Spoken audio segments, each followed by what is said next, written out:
नमः संस्कृताय मित्रों, कैसे हो। मैं आशा करती हूँ कि आप अच्छे होंगे और अपनी तैयारी खूब अच्छे ढंग से कर रहे होंगे।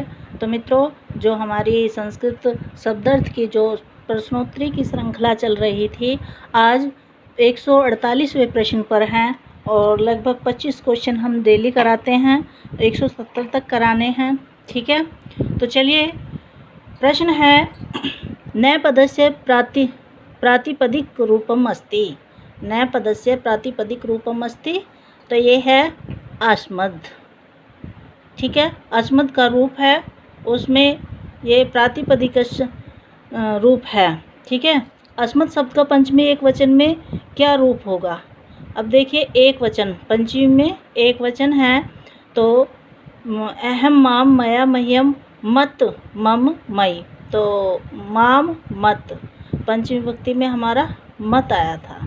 ठीक है ना, अहम द्वितीया में माम है और मत पंचमी में और मम षष्ठी में, और अस्मद ये पंचमी बहुवचन का है अस्मद। ठीक है, अस्मद पंचमी बहुवचन का है।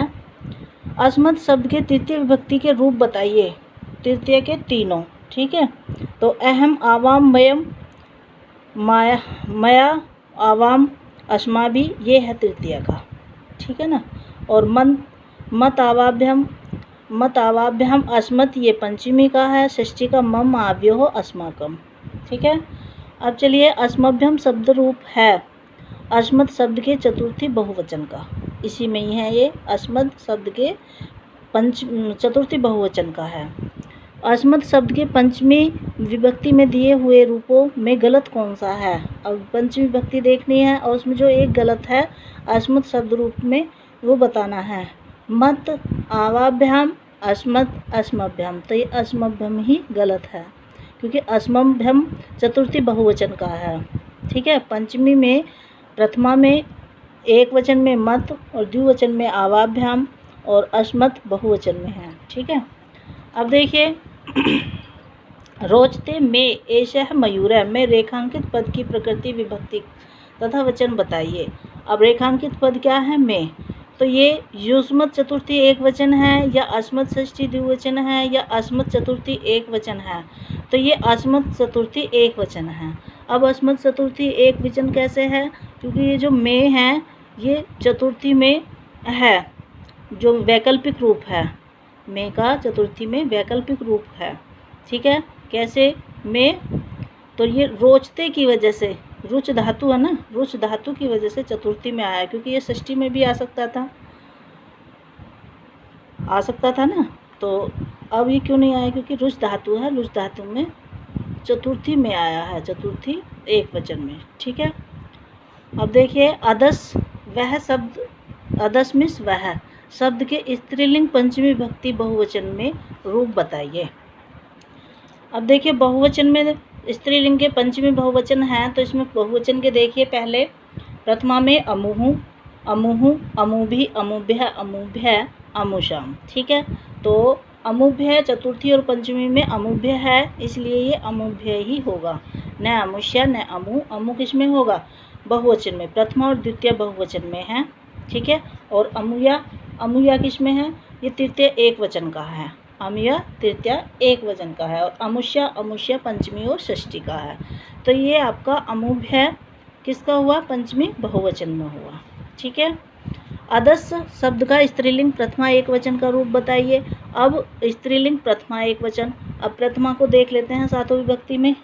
असौ अमुहु स्त्रीलिंग में, असौ अमु अमुयः अमुष्यः अमुष्यः अमुष्यः अमुष्याम। ठीक है, अब इन्होंने क्या पूछा है, प्रथमा एक वचन, तो एक वचन हमारा असौ है। ठीक है, अधः, अधः क्या है, अधः तो नपुंसकलिंग का प्रथमा और द्वितीय का एक वचन है। ठीक है, और अमु है, ये अमु आपके द्विवचन में है, पुल्लिंग में भी द्विवचन प्रथमा द्वितीय का, और नपुंसकलिंग में भी, और आपके स्त्रीलिंग में भी अमु आएगा, प्रथमा और द्वितीय द्विवचन में आएगा ये अमु। ठीक है, और ये जो अमुहु है, अमुहु, ये अमुहु स्त्रीलिंग के बहुवचन में आएगा, अमुहु स्त्रीलिंग के बहुवचन प्रथमा और द्वितीय में आएगा। ठीक है, प्रथमा और द्वितीय विभक्ति में स्त्रीलिंग के बहुवचन में है ये। अब अदस शब्द का नपुंसक लिंग द्वितीय बहुवचन का रूप बताइए। अब नपुंसक लिंग में देखिए और बहुवचन देखना है, कौन सा, द्वितीय विभक्ति का। तो इसमें आएगा, अब हम आपका नपुंसक लिंग देखते हैं प्रथमा विभक्ति से प्रथमा से सप्तमी तक बहुवचन में देखते हैं। अमूनि अमूनि, अमीभी अमीभ्य, अमीभ्य अमीशाम अमीशु। ठीक है, तो हमारा क्या पूछा है, द्वितीय, तो क्या आएगा, अमूनि।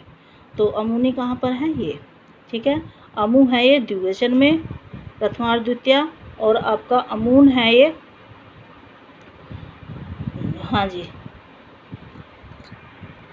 पुल्लिंग में बहुवचन, द्वितीय बहुवचन है। ठीक है, और अमू आपका हमने अभी बताया था आपका द्विवचन में, किसमें, पुल्लिंग, स्त्रीलिंग, नपुंसकलिंग, सभी में द्विवचन, प्रथमा द्वितीय विभक्ति द्विवचन में अमू आएगा। ठीक है, अब असौ अमू अमी, असौ अमू अमी में किस प्रातिपदिक के रूप में है बताइए। इदम शब्द के पुल्लिंग में, अदस शब्द पुल्लिंग के, या इदम शब्द स्त्रीलिंग के, या इदम शब्द नपुंसकलिंग के। तो देखिए असौ अमू अमी, तो ये इदम के तो है नहीं, तीनों गलत हैं यहाँ पर, पहले ही तीनों गलत हो जाएगा, डी सी इदम आ रहा, क्योंकि ये असौ अमू अमी ये अदस शब्द का है, तो ये अदस शब्द का पुल्लिंग हो जाएगा।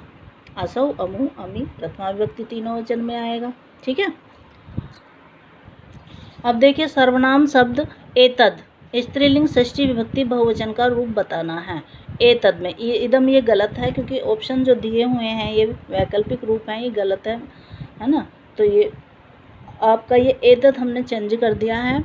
एशामो, एतेशाम, एतासाम, आसाम, क्योंकि स्त्रीलिंग षष्ठी विभक्ति का बहुवचन पूछ रहे हैं, तो ये एतासाम आ जाएगा। ठीक है भाई, स्त्रीलिंग में क्या आ जाएगा, इमहा, इमा, जो आपका ये तो इदम के आएंगे इमा में, तो हमने एतद का जो किया है तो एतद का स्त्रीलिंग में आ जाएगा एताहा, एता, एताभी, एताभ्य, एताभ्याम, एताभ्य, फिर आएगा एतासाम। तो षष्ठी में पूछा है एतासाम, और सप्तमी में आ जाएगा तासु।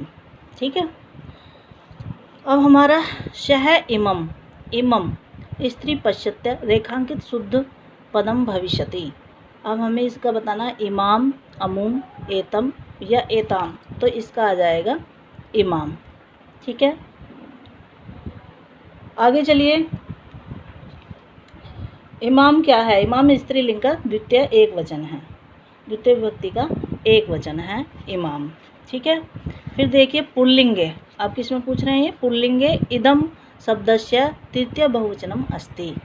तो पुल्लिंग में पूछ रहे हैं इदम का और तृतीय बहुवचन का। अब सभी बहुवचन देख लेते हैं हम पुल्लिंग के। ठीक है, ध्यान से सुनना है, इमे, इमान, एभी, एभ्य, एभ्य, एशाम, एशु। अब इसमें किसका पूछा है बताइए, तृतीय विभक्ति का बहुवचन पूछा है।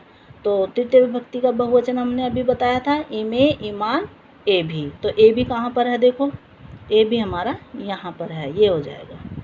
ठीक है, आभी किस में है, आभी आपका स्त्रीलिंग का तृतीय बहुवचन है, ये स्त्रीलिंग का है, पुल्लिंग का नहीं। और अन्या भी, ये कुछ नहीं, अन्या भी क्या है, और ये अनेना भी कुछ नहीं है ना, ये गलती है। इयम किस लिंग का रूप है, इयम बताइए, पुल्लिंग का है या स्त्रीलिंग का या फिर नपुंसक लिंग का या किसका है इयम। तो इयम स्त्रीलिंग का है, किसका है, स्त्रीलिंग का। इयम प्रथम विभक्ति का एक वचन स्त्रीलिंग में है इयम। ठीक है भाई, एक वचन को देखते हैं, सब सप्तमी विभक्ति तक देखते हैं। ठीक है, प्रथमा विभक्ति से सप्तमी विभक्ति तक। इदम का स्त्रीलिंग में, तो इयम, इमाम, अन्यः, अश्यय, अश्यः, अश्या, अश्याम। ठीक है, एक बार फिर देख लीजिए, सुनिए ध्यान से, इयम, इमाम, और इसमें एनाम भी कह सकते हैं, और अन्यः, अश्यही, अश्याः, अश्याः, अश्याम। तो ये किस में हुए, स्त्रीलिंग में। ठीक है, हमने सातों विभक्ति एक वचन के सातों विभक्ति में आपको बता दिए। ठीक है, अब देखिए, वस्त्रानि मलिनानि सन्ति, वस्त्र है बहुत ज़्यादा है ना, वो गंदे हैं, कपड़े गंदे हैं, तो इमानी आएगा, इदम या इमे या इमो। तो आपका इसमें इमानी आएगा, क्योंकि नपुंसक लिंग है। तो ये कैसे पढ़ते हैं, इदम इमे इमानी, इदम इमे इमानी। तो इसमें बहुवचन में क्या आ जाएगा, इमानी आ जाएगा। प्रथमा और द्वितीय विभक्ति में तीनों एक जैसे चलते हैं नपुंसक लिंग में, इदम इमे इमानी, इदम इमे एना, ठीक है। और द्वितीय में वैकल्पिक एनत एने एनानी, ठीक है। अब देखिए फिर ये अदस आ गया है। अदस, अदस शब्द से षष्ठी बहुवचन रूपम पुल्लिंगे। अब इसमें फिर आपका अदस शब्द आ गया है।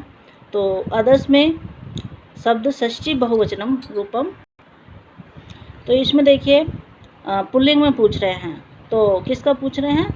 बहुवचन में। तो बहुवचन में सभी देखते हैं, ध्यान से सुनना आपको, ठीक है। अमिहि, अमून, अमीभी, अमीभ्य, अमीभ्य, अमीशाम, अमीशु। तो षष्ठी पूछा है, षष्ठी बहुवचन में अमीशाम होगा। तो देखिए अमीशाम, अदसाम, अमुनाम, अमुशाम या अमीशाम, तो ये अमीशाम होगा क्योंकि पुल्लिंग में षष्ठी विभक्ति में अमीशाम किसका है? आदर्श रूप का, ठीक है। बाल का है रोदती। अब इसमें बताना है इयम बाल का है या इदम या अयम या एतत्, तो अयम आ जाएगा, ठीक है। पुल्लिंग के लिए अयम आ गया। एशाम इति पदस्य विभक्ति अस्ति, तो ये षष्ठी का होगा। एशाम किसका होगा? षष्ठी का। अब देखिए भवत्या इतस्य विभक्ति वचने लिखता है, तो चतुर्थी बहुवचन है या पंचमी एक वचन है या तृतीय एक वचन है या सप्तमी एक वचन है, तो ये तृतीय एक वचन है।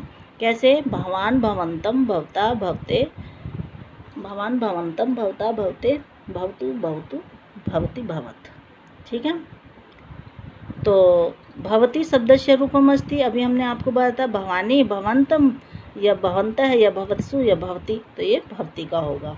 भवत शब्द पुल्लिंग सप्तमी एक वचन का रूप बताना है, भवत्सु भवतु भवती या भवताम भवती आ जाएगा, ठीक है। अब देखिए भवता इति कस्य विभक्ते कस्य वचनस्य च रूपम अस्ति, तो आपको अभी बताया था भवान भवंतम भवता तृतीय एक वचन में आ जाएगा, ठीक है। निम्नलिखित में से अशुद्ध रूप है पंचानाम, पंचसु, पंच, पंचभ्याम, तो अशुद्ध रूप क्या है?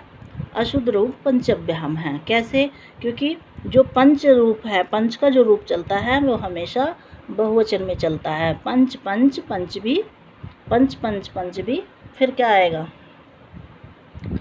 पंचभ्य पंचभ्य, पंचानाम पंचसु, ठीक है ना। तो इस षष्ठी में पंचानाम, सप्तमी में पंचसु और पंच पंच ये प्रथमा और द्वितीय में है, ठीक है। पंचभ्याम नहीं होता, पंचभ्य होता है, ठीक है। और किस में? पंचमी और षष्ठी में, और वो चतुर्थी और पंचमी में, ठीक है। पंचमी पंचभ्य, तो पंचाभ्याम किस में होता है? तो द्वितीय में होता है, लेकिन पंच जो है ये बहुवचन में चलते हैं। तो मित्रों बताइए आपको ये वीडियो कैसी लगी? अगर अच्छी लगी है तो प्लीज़ लाइक करिए और इसे ज़्यादा से ज़्यादा आप शेयर करिए ताकि सभी अपना लाभ उठा सकें और उसकी तैयारी अच्छी करें टीजीटी के लिए। फ़िलहाल ये टीजीटी पीजीटी के लिए है, टीजीटी मेन है। तो मित्रों ये वीडियो कैसी लगी आपको? से अच्छी लगी है तो प्लीज़ लाइक करिए, न्यू है तो सब्सक्राइब करिए और ज़्यादा से ज़्यादा इसे शेयर करिए, ठीक है। इसी के साथ हम अपनी वाणी को विराम देते हैं। नमः संस्कृताय। कल फिर मिलेंगे एक नई वीडियो के साथ। धन्यवाद।